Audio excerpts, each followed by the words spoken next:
हमारी नीयत नहीं है। होती तो हम करते क्यों? जाओ कोर्ट में करो, हमने इस तरह से काम नहीं किया। तो हम बार बार इन लोगों को सुनाना चाहते हैं कि तुम्हारे साथ हमारी कोई बुराई नहीं, न बुराई करना चाहते हैं तुम्हारे साथ, हमें कोई झगड़ा नहीं करना चाहते, लेकिन आप मेहरबानी करके हमको पड़े रहने दीजिए, हमारा काम करने दीजिए।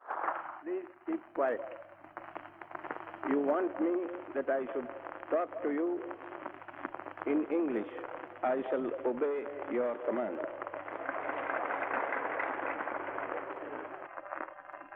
But take it from me that it will not be long before you yourself will have to speak in our own national language. If you don't do that, then you will drag the country behind, and we have to march forward. Therefore, you must all make up your mind that we have to put our maximum effort to go forward. And unless you do that, I'm afraid you will suffer. You know that after a prolonged struggle, the country has got freedom. But it is not the freedom of the kind that we want. It is not the freedom of the kind that the deliverer of the country expected. And to our shame, we have to confess that we, by our folly, lost him who was responsible for our deliverance.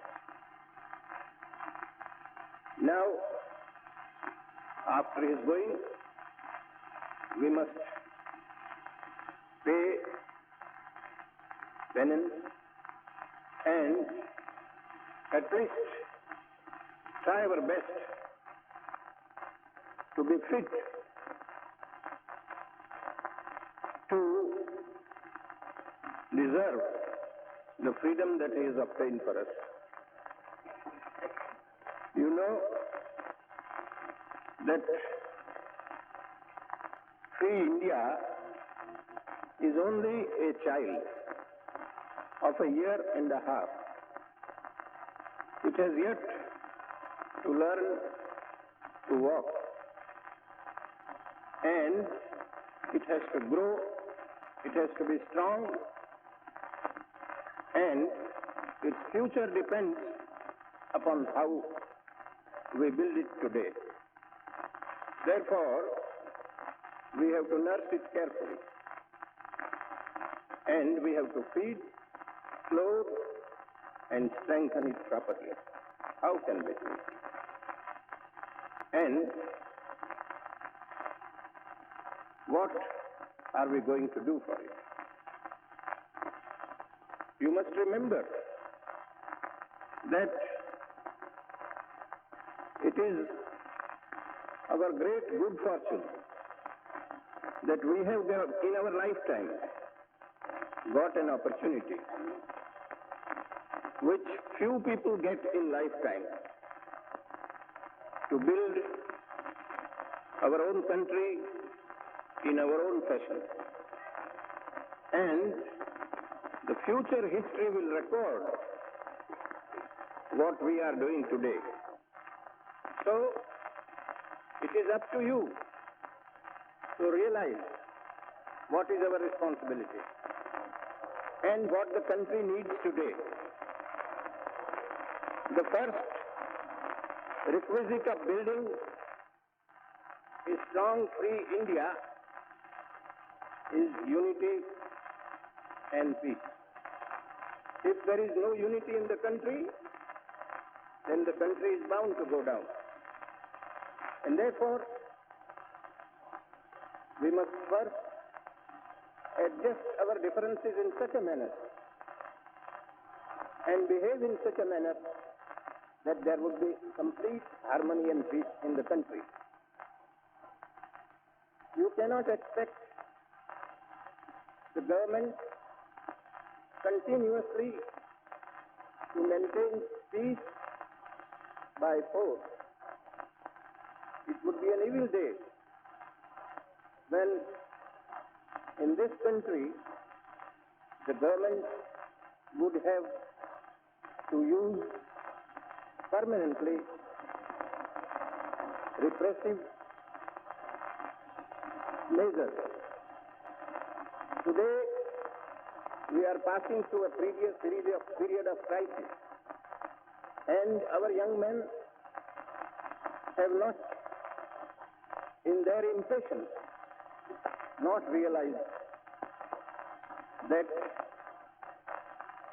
a freedom which has been obtained with great difficulty is likely to be lost or likely to give no benefit, no advantage if we do not appreciate that our present duty is to unite and consolidate our forces.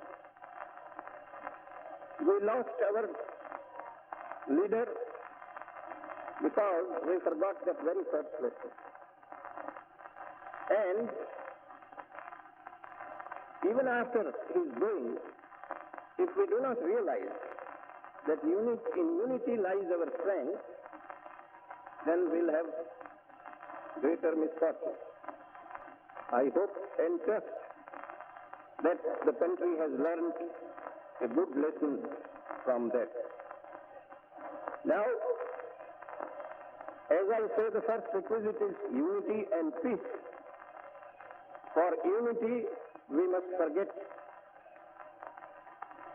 what religion we belong to, what caste we belong to. But we must believe that we are all Indians and that we are all equal. There can be no distinction between men and men in a free country. All must have equal opportunities, all must have equal rights, all must have equal responsibility. It is a good thing to say so, but it is a difficult thing to put into practice. And therefore, we must continuously strive towards that end. Now, the other thing we have to do is that for peace and order in this country, for a few years at least, till we are able to stand on our own legs, we must forget that we can every now and then, for our objective, continuously give threats to the government. We cannot do anything if a government is being challenged day after day for groups of people who want their own way. It may be that what they want may be, according to their own thinking, honestly very good. But in this country, since Gandhiji came, he has put before you an ideal that we must obtain what we want by peace, by peaceful methods, by truth, and by non-violence. But if people every now and then begin to threaten and challenge the government's authority, and to dethrone it or to overthrow it or to gain their own objective by force, then that government would not be able to do anything. Now, we have seen that forces are arising in this country which would create chaos and disorder, as a result of which, instead of strengthening the country, we would weaken it. You have therefore to think what is our responsibility. You have seen the government is dealing with the RSS movement. They are our own people. And they want that there should be Hindu Raj or Hindu culture should be imposed by force. No government can tolerate it. Because you must understand that there are as many Muslims in this country as are in the partition country. And we are not going to drive them away by force. It would be an evil day if we started that game in spite of partition and whatever happens. We must change our mental outlook. And we must understand that they are going to stay here, and that it is our obligation, it is our responsibility, it is our duty to make them feel that this is their home, this is their country, it is their responsibility, their obligation to discharge their duties according as citizens of this country. We must both understand that partition is a thing of the past. It has come to stay, and honestly I believe it is good for both of us that they don't come back. Because it would be a perpetual source of trouble and quarrel. Whatever may be the reason, and I honestly believe the reason is the slavery of 200 years and the power that stayed for a long period for its own convenience created a situation for easy rule, easy administration, in which we began to go far away from each other. It is good that we have agreed to partition in spite of all its evils. I have never repented for my agreeing to partition because I had myself experienced during the period of 1 year's joint administration that if we had not agreed to partition, we would have grievously erred and repented. India would not have resulted in a partition of two countries, but would have been partitioned into several bits. And therefore, whatever some people may say, I am convinced, and I remain convinced, that it has become for the good of the country that we have agreed to partition. Now, after partition, we had a huge problem. And those who partitioned the country with our agreement had mental reservations. And they thought that partition into two is not the last word. And they started the game immediately after partition. They went to Junagadh in the midst of Kathiawar states, where nearly half the number of Indian states are located. In the middle of that group, they took Junagadh and got an accession in Pakistan. It was the first sign, danger signal, for dividing India again. And we saw the game. Fortunately for us, we woke up in time, and those who tried that game saw that we are not sleeping.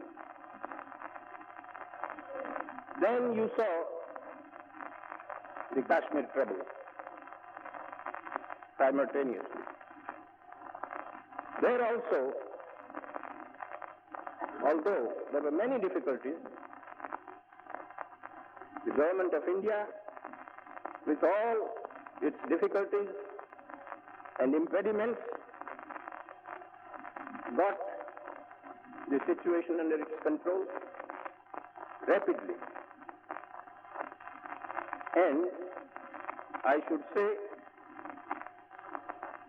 we have enhanced our reputation by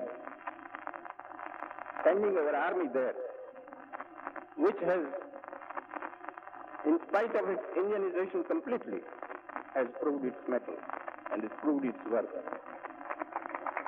It is a great thing that immediately after partition of the army and partition of the country, our army, manned absolutely by our own people, showed by their strategy, by their valor, by their organizing ability, that it can stand comparison with any army in the world. It is a great gain. Then you had your neighbor, which gave you long sleepless nights. Often your Prime Minister and your presidents were angry with us and are thinking that we are neglecting South and that we are heading for a disaster. They hardly knew our difficulties and our plans. These plans can't be exposed. You know the pictures that were painted if Hyderabad was attacked or if Hyderabad attacked. You know, we had to make preparations all over India so that there may be no trouble anywhere in India. And you also know now by the result that what we predicted was true. That you wait and you will see that we perform the operation in such a manner that there may not be any bleeding, or if there is any bleeding, it may be the least possible bleeding. Now, that is what we have shown in the first year of our freedom. Please don't pull our legs. We will not betray you.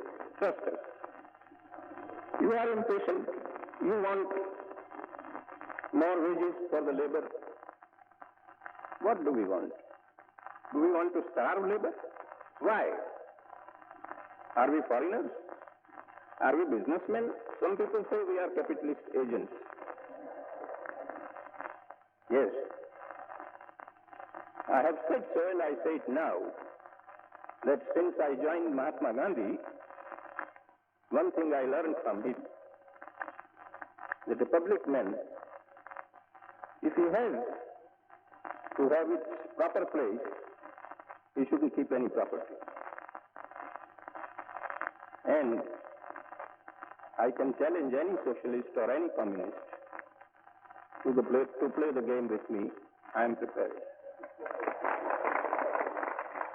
But my quarrel is the second part of Mahatma's advice they give up. That is, they want to use violence. That is my quarrel. No terrorism amongst ourselves. So long as you were using that game, either underground, overground, wherever it was,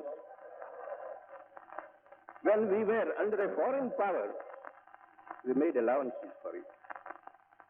And we are paying for it also. Because an evil once tolerated grows. And that is what we see in Hyderabad. Why are these communists creating trouble? How did they grow?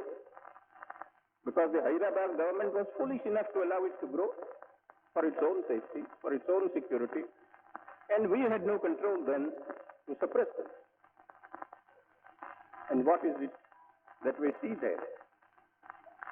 In 3-4 months' time, 200 or more than 200 young congressmen, their own brothers, have been murdered. Is that a sign of freedom? That in the first year of freedom, you have 200 congressmen in a small area, one after another, killed in cold blood. And once they are driven out from that area, where are they to go? Inside your border. They will harass you. They will have the same thing, same game with you. What are we to do? Therefore, to the communists, my appeal may be in vain, because they don't listen to any of it. I told them immediately after my release from jail last time that I am prepared to take all the communists in the Congress, provided, and I am prepared to forget the past and keep the doors open, provided they give up this method of violence. And they give up their inspiration from foreign countries.